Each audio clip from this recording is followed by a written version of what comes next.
Yo, what's up mga brad? So, dito tayo ngayon sa Ruka Cobra Motor Parts and Accessories and Apps. Ayos tayo ng side stand mga brad. Dahil ito ay naglagay nga tayo ng tawag dito, extension. Ngayon papalit po tayo ng side stand mga brad. Dahil pag ni-stand ko siya, natutumba mga brad. So, ano natin, pag palagay tayo ng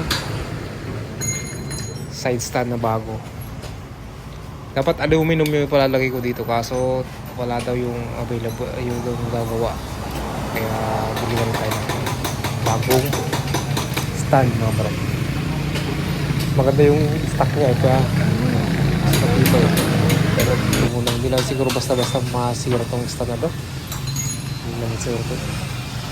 Ibigay agad to. So ito, dito tayo sa Ruka Cobra, tapat ng Cardi hardware mga brads. Ito, sige, para akong lasing nagsasalita dito. Ito yung lagi ako nagpapa-ayos dito sa Ruka Cobra since yung red toy motor SC Yamaha SC. So, ngayon yung motor na natin is TMX. Mahilig tayo sa manual mga brad.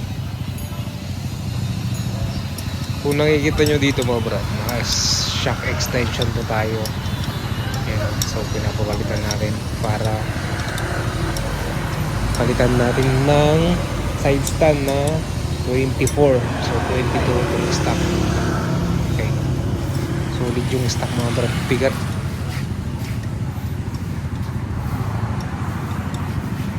Brad, palit ka pala naglagay ka pala ng shock extension.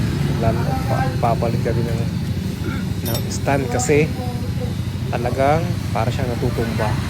Ito lang, para siyang natutumba mga brad.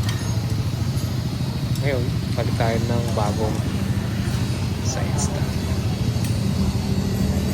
Yun, diba? Nakatapon na lang natin.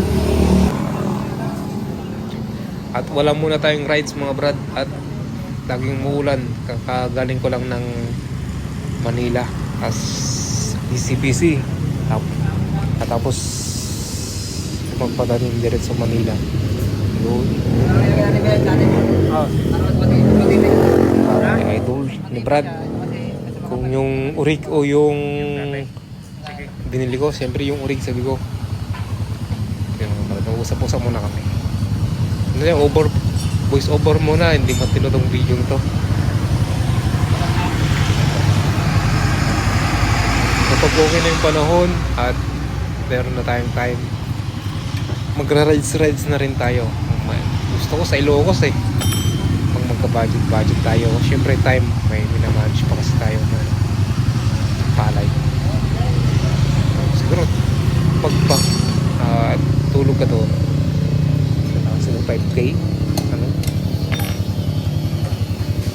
then hindi ko pa nilagyan ng center stand to mga bro. Stock pa rin center stand natin.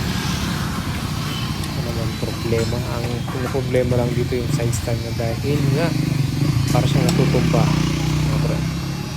Si Brad ang nag-ayos ngayon. Marami nag-ayos dito sa Ruka Cobra nung isang araw, dami. Okay na po yung ating side stand. Ganyan po yung tsura niya mga brad. Nabutan pa ako ng ulan. So tapat ng ito ako ngayon sa GNA. Yeah. So lagi tayong magdala ng kapote. Nakalimutan ko lang. Yun lang. Peace.